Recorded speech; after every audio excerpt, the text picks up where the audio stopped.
Bismillahirrohmanirrohim. Al-Kisah. Hambali kecil mengawali rihlah ilmiahnya di Madrasah Ma'ahid Krapyak Kudus yang didirikan oleh Kiai Haji Abdul Muhid. Setamat dari sana, kira-kira umur 14 atau 15 tahun Hambali remaja melanjutkan rihlahnya dengan mondok di Desa Bareng, Jekulo, Kudus. Kebetulan ia satu gotan dengan Muhammadun, kelak menjadi pendiri pondok di Pondowan. Saat itu pondok Bareng masih diasuh oleh Kiai Haji Yasin yang terkenal sebagai Mujiz Dalailul Khairat. Setamat mondok di Bareng, Jekulo, Kudus, Hambali remaja pergi ke Malang mengikuti kakaknya, Mas Wan. Di sana ia menjadi penjaga toko milik kakaknya itu.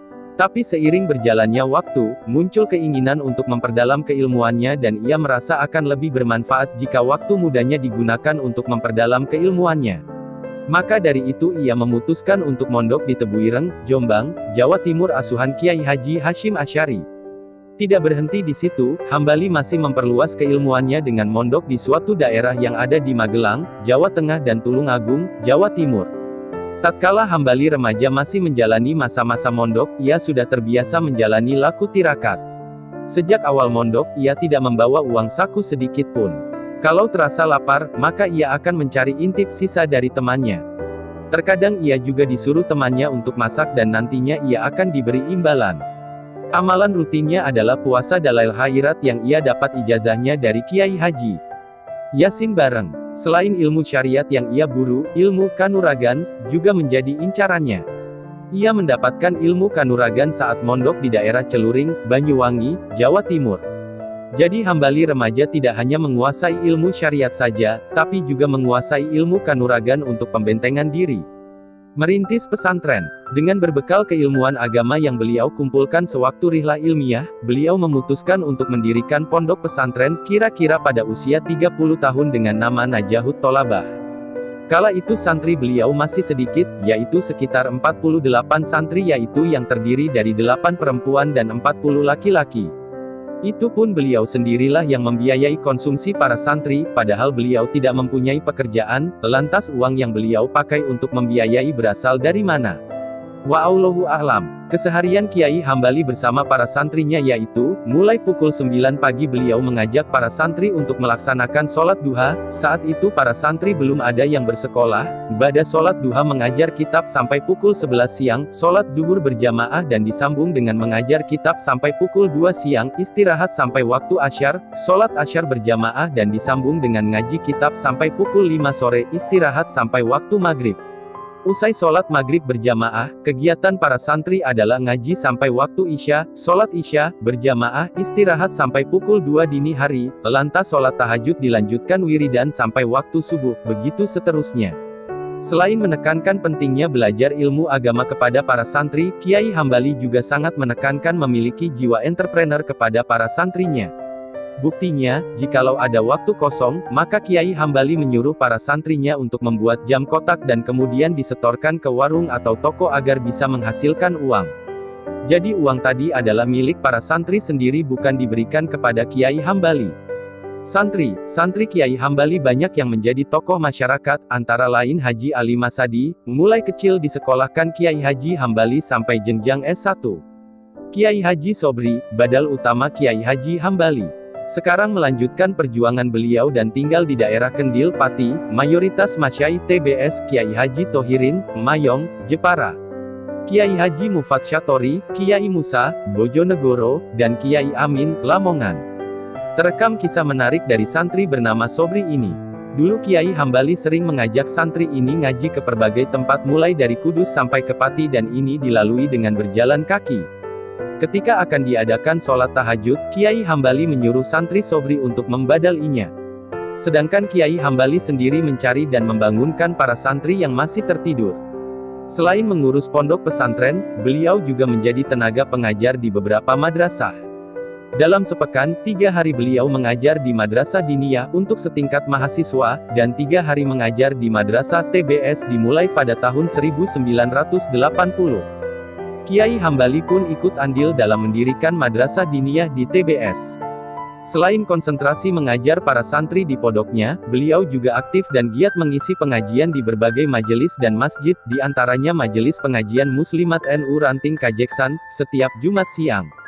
Masjid Bejen, Masjid Nganguk, Masjid Menara, setiap malam Sabtu dan malam Selasa, serta masjid di daerah Besito, setiap malam Rabu, menuju ke sana dengan naik sepeda ontel. Selain itu, juga mengajar di masjid di daerah Sunggingan, setiap malam Kamis, Masjid Singopadon, setiap malam Senin, masjid di daerah Kolo, masjid di daerah Gembang, berada di Pati, dan masjid di daerah Kendil berada di Pati. 3 masjid terakhir tadi ditempuh Mbah Hambali dengan jalan kaki dari Desa Bejen, Desa Kolo, Desa Gembang, lalu berakhir di Desa Kendil, kemudian sampai di rumah 3 hari kemudian. Mendirikan Majelis Tarikah Naqsyabandiyah Holidiyah. Kiai Haji Hambali juga ikut merintis berdirinya Majelis Tarikah Naqsyabandiyah Holidiyah, di Desa Kuanaran bersama Kiai Haji Muhammad Arwani Amin, dan Kiai Haji Maswan, kakak Kiai Haji Hambali. Proses pendirian Majelis Tarikah ini menghadapi banyak kendala dan tantangan yang berliku-liku. Ada yang menolak, bahkan sampai ada yang mencaci maki. Namun Kiai Haji Hambali beserta koleganya tetap berusaha bersabar menghadapi itu semua. Seiring berjalannya waktu, warga yang dulu menentang, mau menerima pendirian tarikah di Desa Kuanaran, hanya tersisa sekitar 1-2 orang yang masih kukuh menentang. Dan tarikah yang dulunya hanya diikuti sekitar 12-an orang, kini jamaahnya sudah mencapai ribuan dan berasal dari berbagai daerah. Mengenai kapan Kiai Haji Hambali pergi menunaikan ibadah haji, tidak ditemukan data yang jelas. Namun menurut penuturan Kiai Haji Hamid Arif Hambali, Kiai Hambali dihajikan, haji badal oleh Haji Anas. Jadi Kiai Hambali tidak pernah ke Tanah Suci dikarenakan keterbatasan biaya, wa'allahu a'lam. Keteladanan Kiai Haji Hambali. Seusai mengajar dan mengisi pengajian di mana-mana, Kiai Hambali menghabiskan rasa letihnya di rumah. Rumah Kiai Hambali hanyalah sebuah rumah gedek atau gubuk kecil. Sebenarnya ada seorang dermawan yang ingin memperbaiki rumahnya, hanya saja beliau menolak. Hal ini menjadi bukti, kalau beliau memang seorang yang zuhud. Tak hanya itu keteladanan yang beliau tampakkan, beliau senantiasa beristiqomah menjalankan puasa Dalail plus Muti, jika telah usai, beliau memulainya lagi dari awal dan begitu seterusnya. Manakala waktu berbuka tiba, beliau hanya berbuka dengan 3 suap nasi putih, itu pun menggunakan 3 jari dan ditutup dengan segelas air putih. Karakter Sregep Tirakat ini sudah terbangun dan tertempa sedari beliau mondok. Membaca Al-Quran, mendawamkan wudhu, sholat tasbih, sholat tahajud, sholat duha pun tidak ketinggalan beliau jalankan dan serasa itu semua menjadi suatu kewajiban, jarang sekali ditinggal, bagi beliau. Semua amalan tadi menyebabkan tidak adanya waktu untuk bekerja bagi Kiai Hambali. Dalam setiap pengendikan beliau, paling sering didengar oleh para santri adalah bacaan Alhamdulillah.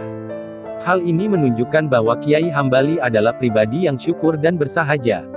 Keistimewaan Mbah Hambali. Kiai Hambali juga dikenal mempunyai linui atau keistimewaan. Antara lain, tatkala ada tamu yang meminta dalil syar'i, biasanya berkaitan masalah fikih kepada Kiai Hambali, maka tak menunggu lama beliau langsung mengambil sebuah kitab. Lalu membukanya, tapi di luar nalar, halaman kitab yang dituju, yang terdapat dalilnya, langsung ketemu dan kejadian ini tidak hanya sekali, melainkan sering.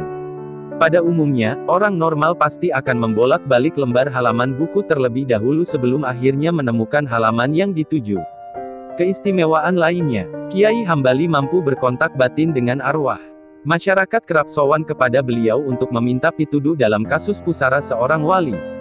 Kiai Hambali mampu menguraikan sepak terjang sang wali, dan bahkan silsilahnya sampai Rasulullah. Kebanyakan makam-makam wali di Kelurahan Kajeksan tidak luput dari jasa Kiai Hambali, seperti makam Mbah Sutowijoyo, makam Mbah Beji, makam Mbah Wanar, dan lain-lain, termasuk juga petilasan Kalietno di Desa Ternadi, Kecamatan Dawe, Kudus.